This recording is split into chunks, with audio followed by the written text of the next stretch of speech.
And the thing about that demo that was so instructive and kind of telling is that, you know, when you do technology demos, you know, they can do one after another, but this one got some applause. Right. So they like, whoa, that's pretty cool, right? Right. But then I think a day or two later, people lost their fucking minds, right, in the industry, right? I don't even think it took a day. I think a day is when we started seeing evidence of people losing their minds. Yeah, right. This is Industry Relations, a podcast at the intersection of real estate and technology from an insider's perspective. Sponsored by Cotality. Stay tuned to learn more with Rob Hahn and Greg Robertson. Hello, everybody, and welcome to another episode of Industry Relations with Rob and Greg. This is your host, the notorious Rob, and as always, my amazing co-host, the fabulous Greg Robertson. Hola, my liege. Hola, Rob. What's going on? Well, we're back, man. We had the little break there with Keith and James, right? I think that was a fun time. It was a great time. Yeah. Have you heard from people like that? I've heard from Yes. multiple people. Yeah. Yeah, I think they were appreciative of the familiarity we had with all of us, right? So, yeah. I did not. Do we have an all-in podcast kind of possibility there? I think so. Yeah. I think so. And like I mentioned on that podcast, I think we should do like a live event. Like All In does a live event, right? I think the four of us should get on stage, invite some guests, interview them, right? Talk amongst ourselves. They're kind of big time now. They're like on they're part of Inman now or something, right? They're being syndicated through them. I mean, I don't know if we're going to ever change enough where that's ever going to happen with our ass, but I tell him I thought they were the Disney version of us or something. Right? Let's put it this way, without revealing too much or betraying confidence or anything, we have had syndication offers before. It's true. And we said, nah, because we like our independence. Yeah, but there is a number, everybody out there. There is a number. There is a number, right? Like Tim Dillon likes to say, we are for sale. Exactly. Make no doubt about that. Absolutely. There is a number. Just contact Greg, and he'll tell you the number. Absolutely. Speaking of that, I mean, we're always in the hunt for more sponsors. Like Greg and me to say nice things about you. There's a number 100%. For that as well. Yes. Depending on the type of company you are. No, it's. But like if OnlyFans contacted us, I mean, it'd be a different number, then it would be a different number. Like if Realtor.com did, you know what I mean? Like that's just the reality. Sure. Yeah. No. Yeah. But we should. In any event, they're not calling us, but yeah. They're not, but that's because we got the independence, baby. We got the truth, and we are slightly different. There's no doubt about that. But those guys are great. It's always fun getting together with them. So, like I said, I think we should do a live event, like the Christmas special. Yeah, maybe. Just the thought is making you cough and die. Good Lord. Oh man. So there's some stuff happening. Yeah. And I think I wrote about it. You've talked about it. I did a video about it. I thought we should just revisit it just to make sure we've covered all the bases, because it isn't clear that we have, right? So, what are we talking about? Well, we're recording this on Monday, the 13th, right, about 3:00. So I just posted something too. But last week, and the way that I wrote about it was. OpenAI had one of the developers conference where they were kind of showing off some new things about ChatGPT, and they introduced a new way of searching for real estate on ChatGPT. That's right. Right now, you could always do that, but it would kind of give you back some results that I guess it scraped from the web or that it indexed or just like Google does. But this one brought up Zillow, and it brought up it kind of invoked an app within the program, within ChatGPT, and you got a map, and you got to see like a results page, and started screwing around with it. And I likened it to the event that I remember listening to a podcast with Rich Barton, the founder of Zillow, when he said that early on they did they had their own Zillow app, And Steve Jobs at the keynote of when he introduced, I think it was either I think it might have been the iPad, featured the Zillow app Yep. on that keynote. I mean, God, right. and think about if you're a technologist or a software company or anybody, and Steve Jobs freaking demos yours and says this is legit. I mean, that is just like got to be one of the greatest honors of all time to happen. So, if you're a technologist, what can be the best thing in the world is to have Steve Jobs say good things about your product. Absolutely. And I know that was a really good thing probably for the people who work for Zillow, but also it just basically said you're bona fide, right, by Apple as far as being the best.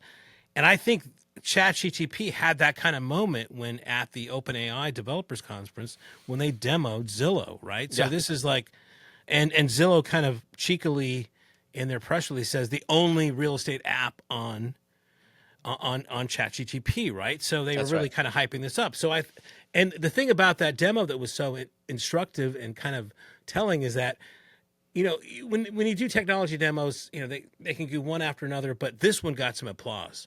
Right. So they like, whoa, that's pretty cool, right? Right. But then I think a day or two later, people lost their fucking minds, right, in the industry, right? I don't even think it took a day. I think a day is when we started seeing evidence of people losing their minds. Yeah, right. So I was traveling. I had an engagement I was doing down in Texas, and I just started getting texts from a few individuals, one more than others, telling me like this is they can't do this, they can't do this, and blah blah blah. And honestly, when I looked at it, and I thought, okay, this is completely kosher. And I'm usually the one that's ratting out, that's right, IDX villains, right? That's right. And I didn't really think of it, but I wanted to get back, but I was so goddamn busy. Either I was on the plane or right back at a meeting or doing something that I couldn't really respond and give it the time I think that these people deserve to get back with. I just thought, okay, I'll at some point have to do that, right? But I was there for 2-3 days of just kind of nonstopness. Yeah. And then I was greeted by the pleasure of your video, man. And I thought, you know what? You're doing God's work with that one, man. You did a great job of just explaining all the way through what the issues were. You walked him through the whole thing. But, I mean, just chef's kiss to the video created, because I know that did a lot of good for people to kind of start understanding that. And then some of the people that were, the sky's falling has since kind of redacted a lot of that, or not redacted, but taken back there. And so first off, thank you, man. I mean, the industry owes you a lot for just putting that into such a great fashion. And I don't think I could have done it better. I mean, you just went through the whole thing. And we're gonna try and do it better, I think, today on this show. Sort of. So the context, of course, is, and the individual is texting you, I'm sure. Like, look, I mean, he posted a big thing on it, right? Yeah. I mean, it's Victor Lund of Wave Group, right? Yeah. And he's always been the guy to really go after like the portals for their sins. The three-headed monster, that was him, right? I think, for again, love him or hate him or whatever. I mean, he's always taken this position that the portals and these things are bad for brokers and agents, and he really wanted to push that. And this was, in his view, an example of Zillow violating IDX policy and MLS data rules. I thought it unlikely, and I've called around and spoke to a bunch of people who are in the know, and like, no, it's not, and so on and so forth. And I think Zillow now has released an FAQ saying, no, we don't share any data. This all stays in ours. But I wanted to test it, so I just wanted to go into ChatGPT and like actually use it. Yeah, instructive too, the way you did it. Yeah. No, what's really funny about that? I'm thinking maybe we might do some of that today. Frankly, I never really use AI like that, right? Like I usually use AI for like research. I want to know about this, or I don't think I've ever used it to like look for real estate, And I gotta tell you, man, it was really eye-opening, in a lot of respects. I thought we might talk about aspects of that. Yeah, sure. Yeah, for sure.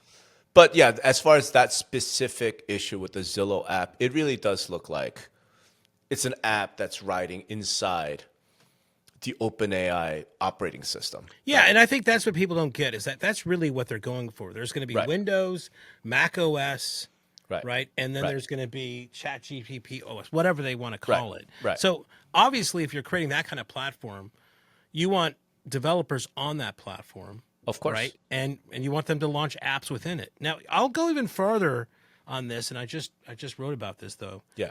That, and you mentioned this in your video. Like, remember how I think it was 2011, or maybe it was probably sooner than that, where there's a big push out there for people to say, well, Google can't index this stuff, right? Well, okay, so they're going to lose their goddamn mind. Everybody's losing their mind over this, right? No, so I'll tell you the thing of it. I can't remember which local association it was. I want to say it was like someplace in Ohio, or maybe one of the local associate MLS essentially sent out a cease and desist to a broker saying that you are in violation of our IDX policy, which at the time said that you have this responsibility to protect, the data. You have to protect the IDX listings from being scraped, right? Because there were, and still are a whole bunch of, gray market dudes who are out there scraping websites, right? That's what they do. And there was an anti-scraping provision IDX policy. And they applied that to Google because, people should know that the way search engines work is they go in and they scrape a website and they index the website. So they know. They index the website, yeah. Right. So they know when somebody comes in and says, I'm looking for a house, like they know where to send them, right? So they sent out the cease and desist letter, and that, firestorm, right? And it was at the early beginnings of the RE.net, right? So people who later on became, went on to do great things, like Jay Thompson was a leader in that sort of search engine IDX kerfuffle, right? And, other people were just like, this is ridiculous. This is NAR. They don't understand technology. They don't understand this new world. Search engines are not scrapers, blah, blah, blah, blah. So long story short, it was amended to say, of course you can index an IDX website. Right. For search engine purposes. Right. But this is where I'm going to do this. What I was going to say is, Yeah. there was a question people were saying that this is a violation and, blah, blah, blah. Mm-hmm. Yeah. I'm going to say that the way that ChatGPT is doing it is far better than the way we allowed Google to do it. Okay, explain. Because in Google's thing, they control the UI and the UX. Yeah. Right? You type a search in the Google, the Omnibar, it gives you results.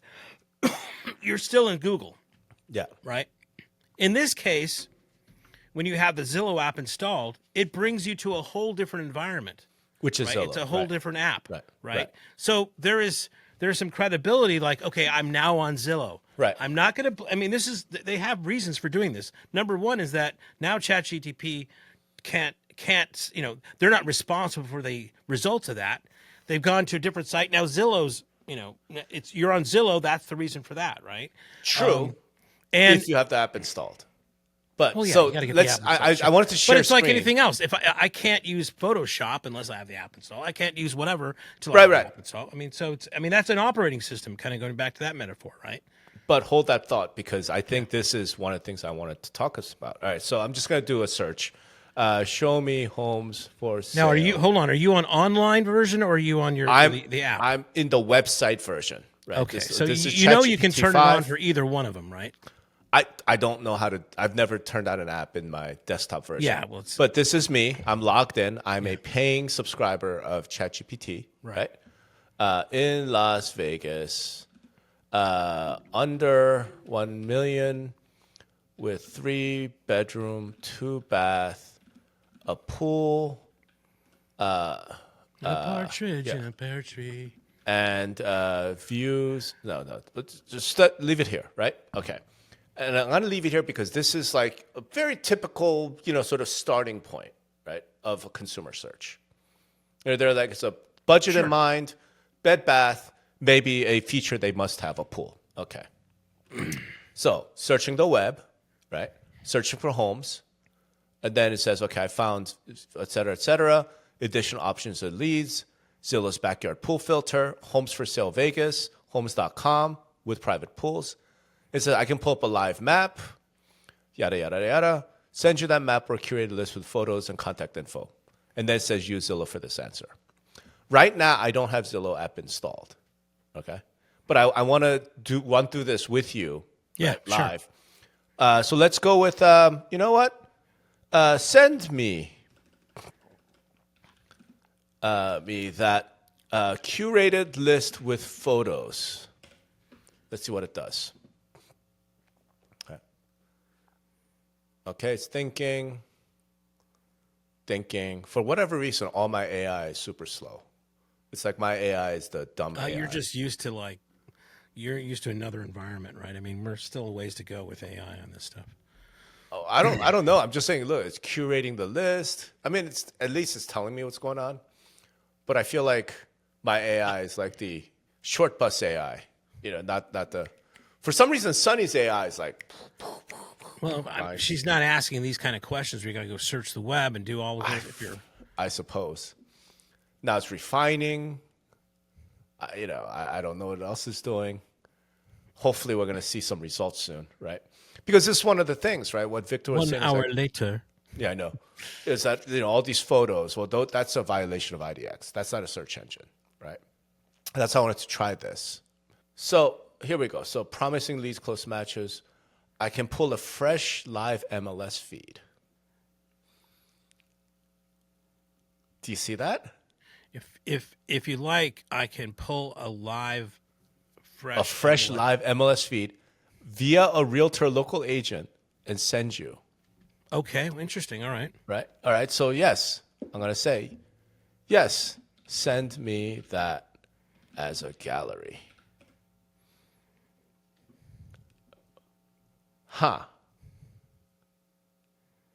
Here's some photos.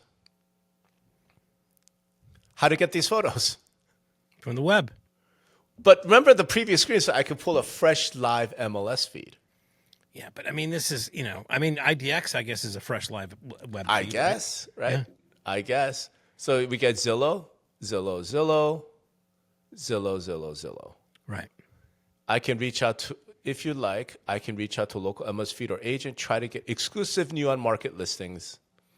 Send you a branded gallery. So it's basically, it's sending you basically, this is not even a complete list. You're going to need to talk to a realtor to get a full list. That's kind of what it seems like, right? Yeah, yeah. I mean, but that's to me, that's where we are with ChatGPT, right? It's like I kind of use. I mean, I mostly use it for proofing stuff, but right. But I kind of use it. I get some results, and I have to double check it. I'm not going to ever not double check what it comes out of. Right. Before I publish it publicly with my name on it, right? And that's maybe one day it gets better if you have the Zillow thing installed. It's probably the best it can be. Maybe, yeah, maybe. And I haven't, like I said, I could add Zillow, but this is the part where I'm saying, okay, all we've done so far is just your basic stuff that you might put into Google. Yeah. Right. Okay. Now filter those listings by houses that would be good for a large dog. Okay.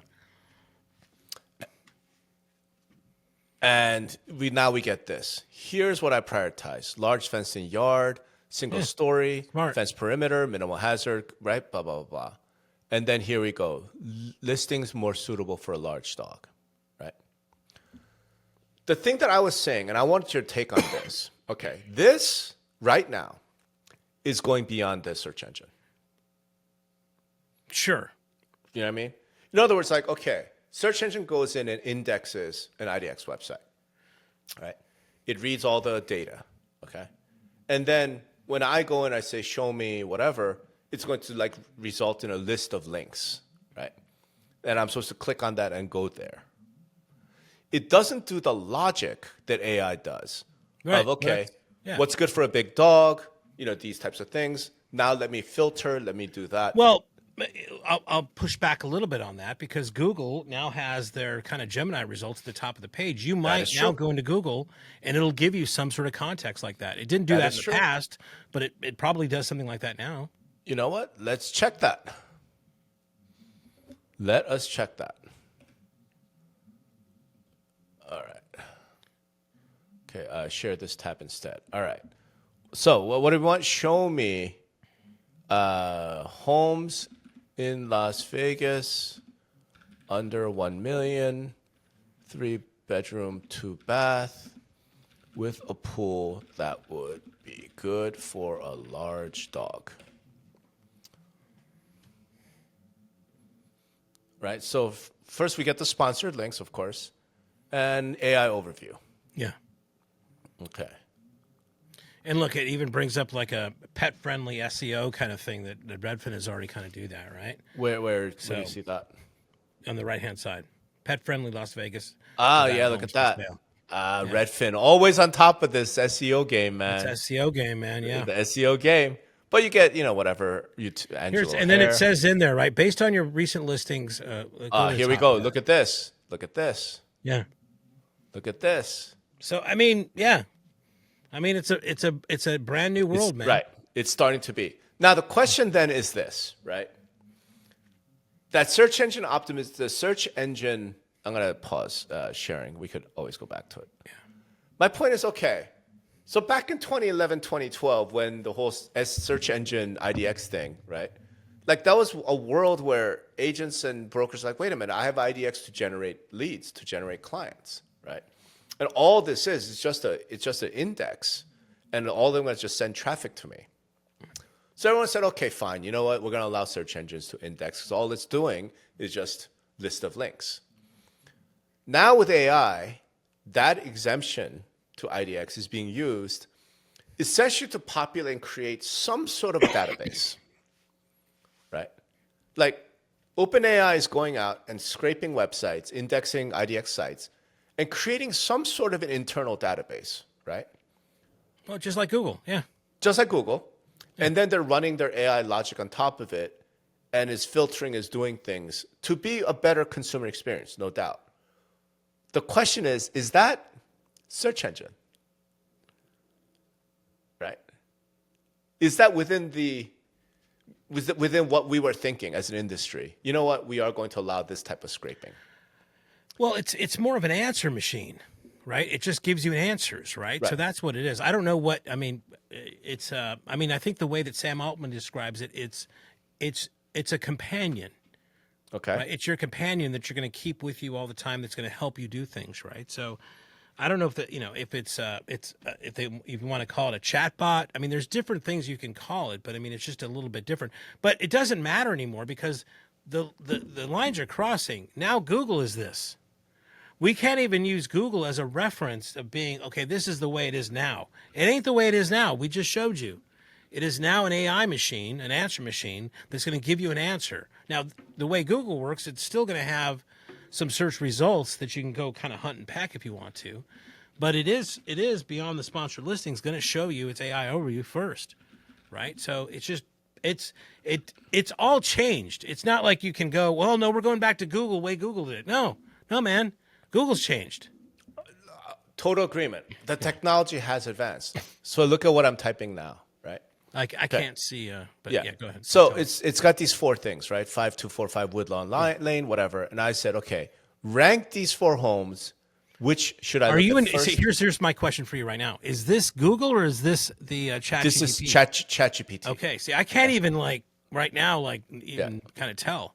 Well, I mean, it says ChatGPT 5 right up here, right? Okay. So now I've asked AI, this partner, this whatever sidekick, to rank them, right? Right. That is a value judgment. Right? Right. And a lot of times it'll tell you why, right? Yes. Yeah. Lack of neighbors behind, sizable lot. You might go back, okay, I understand your reasoning, but please, offense doesn't matter to me. Redo, right? It's this conversation you're having with them. Yeah. So what I find so interesting, right? Oh, look at this. I can pull yard layouts, fencing info, drone overhead photos. Yeah, but yes, consider. Yeah, it always to me it always overpromises and underdelivers as far as is my experience. Take into consideration price per square foot. Right. I think my point behind this, and this is something I said in my video, if I'm a buyer's agent today, right, I better figure out how to use this stuff and leverage this stuff even better. Because the consumer if they are using ChatGPT to kind of look for a home, right? To search for homes, they're going to go down this path. Yeah, and of course. The AI is going to give them value judgments. Well, it's the same thing. If you're going to go into a listing presentation, you should know what this estimate is. You should also, if you can find out what the open door offer is going to be. I mean, because consumers are going to be doing that, right? So, I mean, it's just an extension of what we've been telling agents to do for a long time now. That's kind of where I'm getting at, right? Like this. I mean, this is different from you because you were like, AI, who cares? Well, no, I mean anything to the real estate industry. I mean, and now it seems like you're doing a little bit of a 180, bro. Well, it's a little scary. I mean, I still think. So here's kind of what I'm saying. Like the reason why I was always like, I don't know about AI. I don't think it's gonna kill off the real estate industry.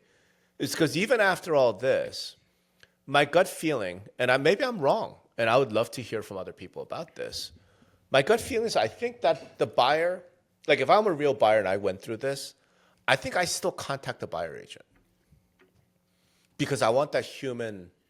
Of course you do. I mean, again, right? All the stuff I get from ChatGPT. I mean, there have been, wasn't a famous writer that wrote a whole article about something and then it turned out it was like some false information that ChatGPT gave him. Right? Of course you're going to go to a trusted source on that, of doing that. I mean, this is what I've been saying to you before. It's like the way AI infiltrates real estate is good agents that know how to leverage AI are going to kick the shit out of agents that are Luddites and are not going to do it or fear it, right? So that's the way it's going to be. This combined with your personal skills and everything else is going to... Right. And you know what else it's going to do? It's going to make people more productive, right? So you can have one agent doing a lot more business than they had to before, right? It's like an agent that didn't want to hire that virtual assistant. Well, now they really have one, and this is only getting better and better. They're going to have these, what they call agentic, websites where you're going to be, being able to say, hey, run out and do this for me, right? And automate a lot of the tasks that maybe an agent does. I mean, it's transformational, as I said, in every industry. And to say it's not transformational in real estate, I don't think is correct. Maybe. Because you're still, I think, leaning on this notion of like, I don't know what to call it. I'll call it like functionality, right? Meaning that the agent who's experienced and really knows, like, they're going to use AI and leverage it and blah, blah, blah, right? Whereas I think my sense was that it actually has nothing to do with functionality. It has more to do with that humanity, right? Because from a functionality standpoint, I think consumers are going to go in and start doing shit like this. And the reason I say this is because doctors complain about this. Yeah, right? WebMD, right? Yeah. Right. Doctors, I mean, WebMD was one thing. That's been happening for a while. People go in the web and they talk to an agent. Yeah. Well, I know about this, and that. Like, well, yeah, that's a little sale. Yeah. And the reason why that happened is because they were divorced. So that's not a good comp. I mean, they know more than just like what's just spat out in front of either it's a browser or ChatGPT. Yeah. Again, though, if you go by knowledge, I don't think that's going to be a defensible position, because WebMD was one thing, right? With ChatGPT, what doctors complained about was people would go and go through their symptoms with ChatGPT, and it would spit out a diagnosis, right, or prognosis. And then they would take that to the doctor, and doctor would be like, where'd you get this from, right? And what's really freaky, of course, is there have been story after story of people saying, my doctor told me this.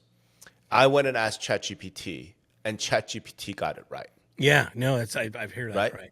Yeah, so, Sam Altman, again, the CEO of OpenAI, told a story. He says, listen, we passed the Turing test, right? Which is this famous test of whether you can tell it's a robot or human. And nobody thought we were going to do that until 2050 or whatever. He says, you know what, the next kind of, for this, what they call like AGI, this, whatever, and that definition of that it changes, is that when ChatGPT, when artificial intelligence, whatever brand it is able to create a drug or something that cures some big thing that hadn't been cured before, that's going to be like, holy shit. Mm-hmm.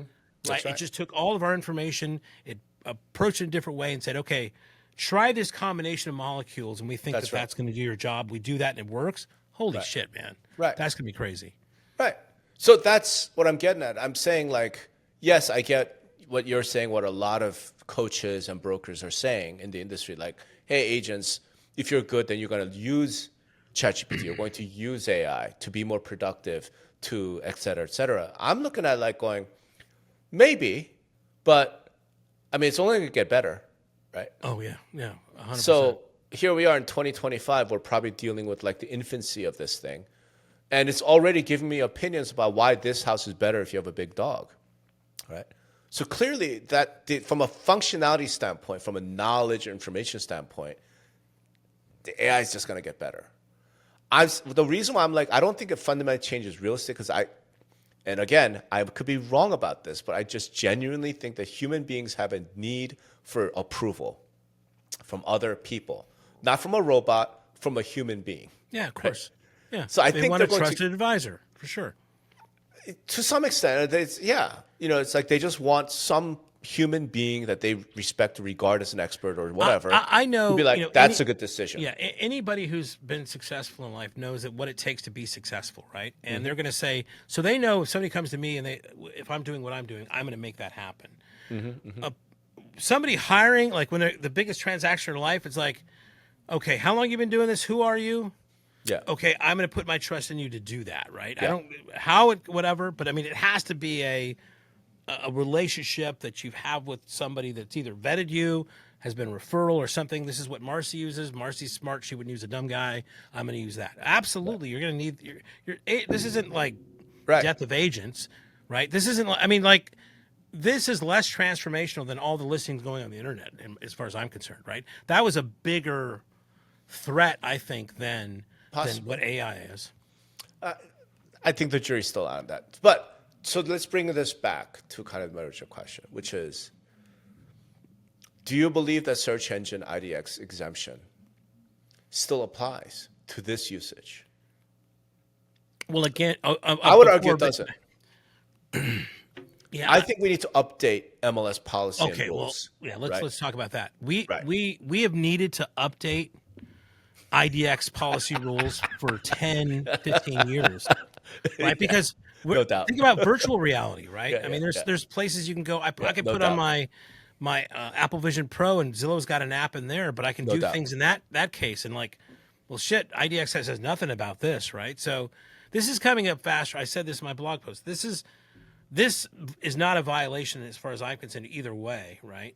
As far as how I understand things. But that don't mean that we're going to have some example that's going to make us go, fuck, I never thought of that, right? Mm-hmm. So, no, get ready, man. Just get ready. 100%. This episode is brought to you by our sponsor, Cotality. CoreLogic is now Cotality. Same trusted technology and data, just with a new name that reflects their mission to unify property professionals, strengthen industry relationships, and drive innovation globally. Cotality powers tools you already know and love, like Matrix, the gold standard for MLS systems. There's One Home for agents who want to give their clients a more personalized collaboration experience. MLS Touch keeps you connected to the MLS no matter where you are. Realist gives you the insights to stand out as the local expert and tools to fill your funnel with high-value leads. The new One Homeowner platform keeps you top of mind and delivers value long after the deal is done. Learn more at Cotality.com. Our thanks to Cotality for sponsoring Industry Relations. So if you're reinventing MLS data policy in light of AI, in light of all this, how would you, what would you be thinking about? How would you go about saying this is allowed, this is not allowed? Yeah, I mean, right. It's like that old quote from Terry McDermott. If all the MLS is going to do is just hang their hat on and be satisfied of like they're just a way you get data, then we're all we all got a big hurt coming to us, right? So, I think there has to be some reckoning of the kind of portals, of these kind of paper brokerages, right? That needs to still be resolved because that's a little bit messy, right? And then once that's got to be part of the conversation, right? Of like the use cases of this. Zillow is not the same thing of this real estate team in Newport Beach that is trying to kill it, right? And then it goes from there. It goes, what I think, like anything, the data is going to find a way out. Nature finds a way, right? Just like the listings had to go out. So everybody's going to have to keep on working on like what we told them back with the internet. You know, you can't be the gatekeeper anymore, but you're going to have to show more value now because this information is more out there. This is just an extension of what has been happening over time, but this has been accelerated very quickly. Okay, so by that token, then, why not just say, hey, Zillow, go ahead and send the data feed to OpenAI? So, great question, right? So, right.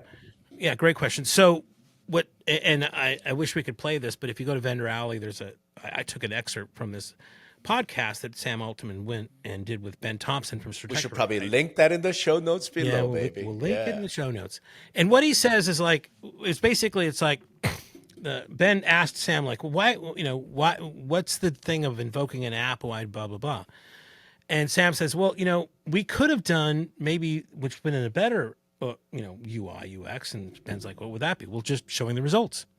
He says, but he learned in his previous life as a Y Combinator and working with Ping is that he had to empower other companies to flourish in the space, or else he would be perceived more as more of a competitor or a more of a threat than that is, right? Now, and that gives him two things. That gives him cover. So, hey, come on here, participate. We're not going to disrupt you. Right. Number two thing it does, it gives him a little bit of risk protection that these results that she's giving, hey, that wasn't me. That was Zillow that you invoked to do that, right? So I think that just like anything else, instead of just relying on Google to do your search, you're going to end up on the Zillow website. People are just going to naturally go to that. Zillow, if you're going to ChatGPT, you're going to end up on the Zillow or the HAR app or the Realtor.com app or whatever it might be, right? In the long run, because I don't think he wants to I think it'd be very difficult for ChatGPT, like it is for Zillow, to actually give you all the information that is out there, right? Why would it be difficult? Curated. Well, you would be okay just using Google to search for your home.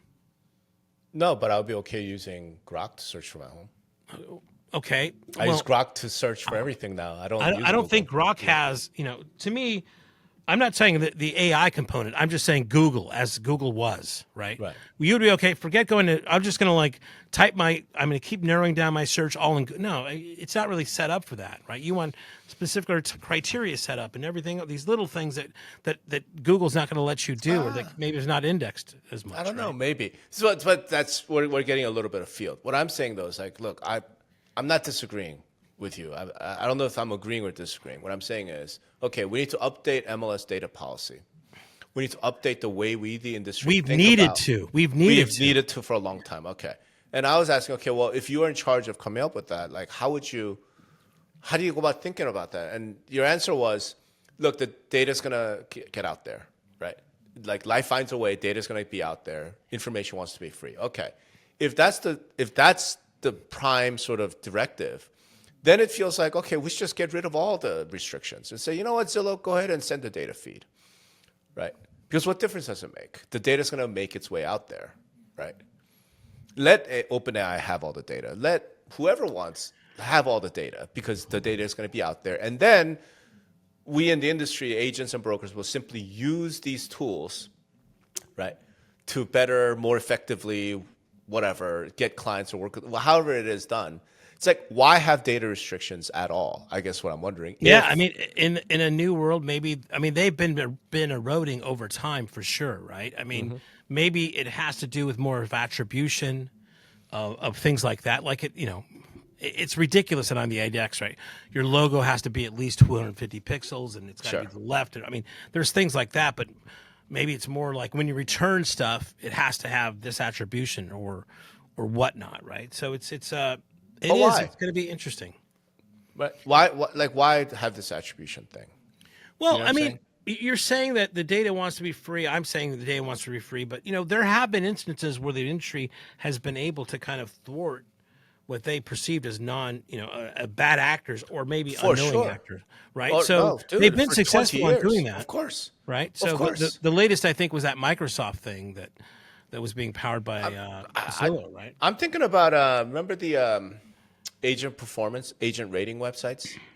Right. There was one that was a HomeLight. Maybe, yeah. Right, that either got a cease and desist or something happened. Or okay, we'll back off. Like that's an example. Yeah. Right? That data is not available. Well, if you can go to homes.com and get some performance data from agents, yeah.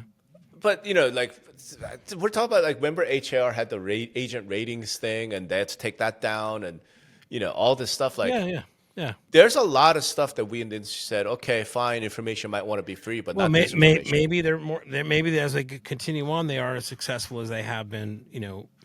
From that side, I don't know. I mean, it's gonna be interesting. Yeah, no, and again, I'm not claiming to have all the answers or anything. It's just more, if we are going to update the rules, if we're going to update how we sort of see this relationship, I think my view is right now, I don't think that there's any sort of principle, that sort of guides what's right, what's wrong, right? Because the principle can't be data wants to be free, because what that means is no rules, right? Right. So there has to be something, right? And I don't think we've come up with it, at least in the past. And so to this extent, I'm giving Victor credit. The way it was understood in the past, like, you're not allowed to share this data, right? That was one of the things. Like, like IDX was meant so that for you, the broker, the agent, to be able to go get clients. It wasn't intended to be, you could take this data and then resell it or redistribute it to all comers, right? Zillow has said, we're not doing that, so back off. Fine. That's the end of the story. But as we can see with the usage of AI generally, I'm not even talking about the Zillow app. I'm just saying the scraping, right? OpenAI goes in, scrapes data. Just like Google. Like Google, compiles it all, right? And now they're able to do stuff with it that was never anticipated, right? When we said search engines should be able to index, right? And I feel like there was a sort of a guiding principle around that rule, like the search engine rule, right?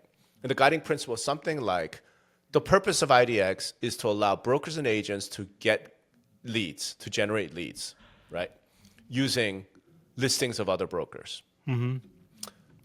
You help me sell my listing, I'll help you sell yours. Kind of. Or really, it wasn't even that, right? Because that's cooperation. I think this was, you let me use your listing to get a buyer, and I'll let you use my listing to get a buyer. I think I just said that, but okay, yeah. No, because that's not, I'm going to help you sell your listings. I'm going to help you get a buyer if you help me get a buyer. Right? I mean, that was the basic premise of IDX, right? Keep going. With search engines, I think you could sort of make an extension. So, okay, well, Google's just sending people to these websites. So that's okay, right? Were the results in that ChatGPT, did they all have a link? They all have a link. Yeah, so it's just like Google. Okay. Yeah. Zillow, Redfin. Yeah. Redfin. So they're sending you get a little snippet and then you send it. So it's the same model. Right. Yeah. It's similar model. It's not the same, right? Because what we're saying is, you put something in there, it gives you a list of properties that each have a link. What's that different from Google? Well, again, are we talking classic search engine Google? Or are you talking AI classic Google? Search engine Google. Classic search engine Google is not able to do stuff like show me homes that are good for dogs. Okay. Right. So I'm saying that additional layer of logic, of functionality, to be frank, now we're starting to stray a little bit from this notion of. But it's kind of a moot point anyway, because Google behaves the same way ChatGPT does now, right? So that horse has left the barn. The AI part of Google does. Well, but it's not the AI part. You put something in there and now it tells you, just like ChatGPT. I mean, the horse left the barn here. So it's not like, well, let's go back to we're only okay with the old Google. Yeah. No, okay, fine. But so if we say the horse has left the barn, then we should drop the rule. Right. Well, but you can redistribute. Horse has left the barn. Yeah. So what this you see what I'm saying? Yeah. What it reminds me of is this whole kind of thing that was a thing, God, I want to say 15, 16, lifestyle search, right? And this is like the same thing. I want to commute to be this thing. I want to think for a large dog, blah, blah, blah. And it turns out this just didn't really go anywhere. Right. Right? I mean, it was just like, I want to get to a certain level of the price, number of bedrooms, bathrooms. Then I'm going to go there and have an experience, because like most people say when they walk in a house, it's like, it's an emotional thing. This is it. Or like, no, this is not it, right? Unless some pricing thing kind of happens, right? So I'm not so sure that this I want a house for a large dog is really going to move the needle in regards to things. Correct. No, and I'm not disputing. What I am suggesting, though, is that principle means no rules. We should have no rules. We should allow Zillow to redistribute. We should allow because to your point, it doesn't. That's you, man. How do you have restrictions if the whole point is none of this really makes a difference? Well, you add restrictions to this. It's like, okay, it can only return two lines of a snippet when you're doing this. There's a rule. But what's the basis of that restriction, though? If you want to index our site, I said, but what is the justification for that restriction? because we want to make sure that our broker partners get the traffic from that. Okay. So that I can help you buy your listing, and you can help me buy my client. Right. Okay. So on that basis, then you have to tell AI you cannot index our sites. Okay. Well, no, it would be the realtors that would say that to but through the MLS, right? And then through the MLS's IDX rules, say, okay, we are going to actually go back to 2011. Before Jay Thompson. Well, I'm not saying, I mean, you're asking questions like what would happen if this and that. I'm not saying that's the way to do this. No, I don't have an answer. I mean, this thing was dropped last week, right? I'm still kind of thinking through what this means for everybody. But I mean, if you want to put it down a path, like, what would you about this? Or what would you about this? I mean, I'm just answering those kind of questions. I'm not saying that's the way to do it. Yeah. And I think the point of this episode for me anyway is we're confronted with advanced technology. Right. Just we will continue to be throughout our lives. Absolutely. Hopefully. And to the extent that we have rules or policies or whatever restrictions, they have to be based on some rationale, some justification, what I like to call some principle, right? So back in the search engine days, the principle was IDX was created to allow brokers and agents to generate leads off the internet. If search engines help generate leads off the internet, that's allowed, right? But if it doesn't, then that is not allowed, right? And one of the things of famously MLS data rules prohibit creating derivative works without specific permission, right? I'm saying what ChatGPT is able to do today is coming very close. And ChatGPT, which both Google and ChatGPT are fine. What AI is able to do very close to coming is very, very close to being a derivative product. Right. Yeah. Weird. Okay. It is weird, and it's a novel I don't see that at all. I mean, it's still giving you a property that you link to somewhere else. It's not taking that property and turning it into something. Right? What's your definition of a derivative product then? A derivative product would be taking all the MLS data, aggregating it, applying a lot of math to it, and say, okay, these are the properties that are going to do the best in a forest fire. Or these are the properties you should consider if you have a big dog. Which is literally what I asked ChatGPT. Well, I mean, it's not giving it's sending you to a single property. It's not some work of. Do you want me to? Okay, I can do that. Which of these should I buy? I mean, like. That's to me like this is very, very close to a derivative product, right? It's very almost okay. So let's maybe what I'm struggling with is like this allows you to create a derivative product, right? And that is a prohibition in the MLS data rules today. But I still think back in the day you could ask Google. I mean, check this out. So I just asked, which of these should I buy? I can't make the decision for you, but. What I'd pick if I were in your shoes, decision factors, blah, blah, blah. And then it tells me right here, if I were in your shoes, I'd lean towards 3346 Tiara Point Circle. Right. This is not a search engine. Well, we don't really have any search engines anymore, right? And here's the thing. However, 7736 Crenshaw Way is a strong contender. Here's the thing. Now, what this thing does is it limits the leads that are being sent to brokers and agents. Well, I mean, if somebody's going to blindly follow this, just like anything, I mean, without getting anybody involved, I mean, that seems like a very preposterous kind of thing to do, right? I mean, based on this, if I'm an unattached buyer, I contact 3346 Tiara Point, talk to the agent, and go, okay, I'm looking at yours, and that agent's gonna go, oh, have you looked at these other 4, right? Yeah.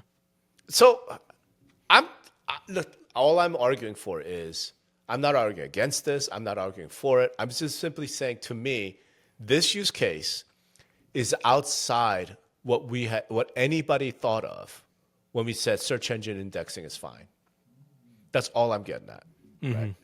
And that being the case, as we then, and like MLS execs going to get together, consultants like you're going to go and you're going to have to advise these boards of directors, like, here's how we should think about it. I'm saying we need to come up with some principle, right? Some basis for like, it's almost, here's the question, right? So let me try and see if I could put it down, then we got to go. On what justification do you put in any rules or restrictions on data? There are justifications, Yeah. right? But we have to articulate and come up with that, right? Yeah. Because otherwise, I don't know how we answer any of this, right? So like one justification might be privacy, seller privacy. Okay, then we're gonna have all these rules that have to do with protecting seller privacy, right? Another one might be lead generation for brokers and agents. Okay, then, do you know what I'm saying? Like, and we haven't wrestled with this at that level. And I think what I'm suggesting is, because let's face it, you and I are kind of I don't know, we're probably 5-10 years out from where the rest of the industry is. Like, I think y'all should wrestle with this question without looking at like this specific rule or that one, or should the logo be this pixel size or that one. How about you start with, what is the justification for why we put any restrictions on data, right? Yeah, I mean, it's to me an extrapolation of what a Zestimate is, right? I mean, you could argue that Zillow is repurposing that MLS data to give us this Zestimate. In fact, it's really what they are doing. And did that trip a line, right? So this is an extension of that. I get where you're coming from as far as that. But to me, it's just more of again, the word extrapolation of, hey, you're going to have to show your value some other way than it being related to data, right? Because that's going to be, that game is changing all the time. So make sure you're going to provide the best customer service, blah, blah, down the road, right? For sure. All right. And all I was saying was like that rationale goes down, no restrictions, which as a libertarian, I'm happy with, but I don't think the rest of the industry would be kosher with that. And the MLS would probably have a heartburn thinking, we're just going to have no restrictions. Yeah, I doubt it goes down to no restrictions, but yeah. Yeah. So let's wrap there. It was fun convo, as always. Yeah. I cannot actually believe we talked for an hour about this I can. issue. Like, could you imagine? I've been buzzing about it all week. I mean, ever since it's again, you and I here on a podcast, people listen to us to kind of, what are they thinking about it? I'm working with clients that are going to ask the same kind of questions. So this is always good for me. Yeah. And so when you work with those clients, then repeat the question. On what basis? Again, not to say there are no basis. It's just, what is the rationale that we have as an MLS organization to put any restriction on data? Right. There are going to be some, right? And I think the interesting challenge for you as a consultant is to get the board of directors in a room and have them like work through all of those, right? And then come to, oh, this is the rationale. Do you know what I mean? Right. Like that would be worth doing. And, shit. They don't even, like, they could just listen to this podcast and then they'll do it themselves. So sorry. Put one of those buttons where they can buy us a cup of coffee or some shit. Or some shit. Donation. Anyway, all right, man. Great chatting with you as always. You too, man. Good to see you. Thanks for listening to Yammer. Peace.